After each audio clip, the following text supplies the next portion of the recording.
You know, it's easy to think that Donald Trump would be the Republican Party's biggest liability heading into the 2020 election. I mean, the guy is struggling to get an approval rating up to 50%.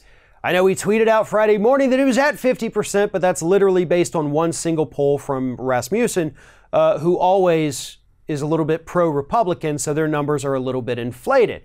So his aggregate approval rating is still below 50%.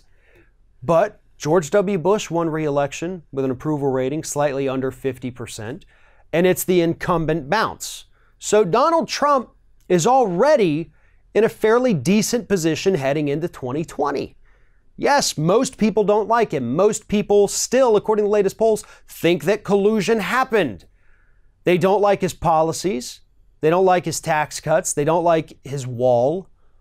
But he's still in decent shape. He is not the Republican Party's biggest liability ahead of the 2020 election. Their biggest problem, the Republicans' biggest problem, is that they don't have any ideas. And yes, I know, before you say it, I know I have said this many times over the last few months. And guess what? I am going to continue saying it until probably I stop doing this altogether. Because the Republican Party has no ideas. But the reason I'm bringing this up today is because earlier this past week, Washington Post conservative columnist Jennifer Rubin finally also admitted this. You know, she has been a huge critic of Donald Trump and the direction of the Republican Party. That's true. But she also agrees that Trump's not their biggest liability in 2020. It's the fact that they don't have any ideas. And the few things they tried to do, which is really two things, repeal and replace, which the public got furious about, and cutting taxes for the wealthy. Those were horrible moves. The public hates them both. The public is pissed off because people are middle class and working class people. They're paying more in taxes while the wealthy elite get to write off the entire cost of a private jet. So yeah, the scam is up. We see you for what you are, and you are a party with no ideas. To take it back, as I so often love to do here, since 1980, the Republican Party has had two ideas: cut regulations and cut taxes for the wealthy.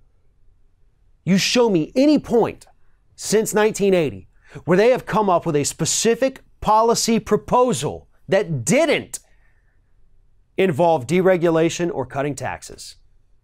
That's all they've got. They are one-trick ponies, and at this point, everybody in this country knows what that trick is. So here's why it matters heading into 2020. You have more Senate Republicans up for re-election than you do Senate Democrats. Essentially, control of the Senate is up for re-election in 2020.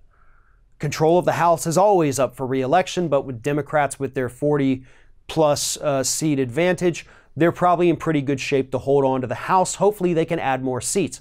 But the Senate, man, with some of these senators screwing up left and right, drawing the ire of the American public, you're going to see Senate races, much like you did with Cruz and Beto O'Rourke, where you have all this outside money flowing into the Democratic challenger. You're going to have huge support for Democratic challengers, for people like Mitch McConnell and Lindsey Graham, because people want them gone. That's not going to bode well for Republicans who have to go out there and defend themselves not only against the big money attacks from wealthy liberals, but also in front of their actual constituents. They're going to have town halls. Maybe they'll have debates. And I hope everyone in any of those audiences, every time one of these things happens, has the courage to stand up, raise your hand, and say, "Excuse me, do you have any ideas that don't involve deregulation or tax cuts? Because if not, everybody in the audience is wasting their time and you have no reason to stay in Washington, D.C. Some of these people have been in there for 20, upwards of 30 years. And throughout their entire tenure, the only thing they've been able to do is cut taxes and deregulate. And if that's your idea of governance, if that's what you think is best for this country, then clearly you don't deserve to be in Washington, D.C. anymore. So I guess the moral of the story is this. Republicans are in bad shape heading into 2020. Trump himself may not be. Trump could easily win re-election. But if the Democrats lose the Senate, Republicans lose the Senate, and they continue to lose the House, that's going to make for one very interesting lame duck session for Donald Trump's second term, should it happen. Thanks for watching, everybody. And don't forget, if you like what you see here, like, comment, share, and subscribe to our channel. And now you can also become a member of Ring of Fire and get exclusive early access to certain Ring of Fire videos all throughout the week. Just click on the little join button right below the video.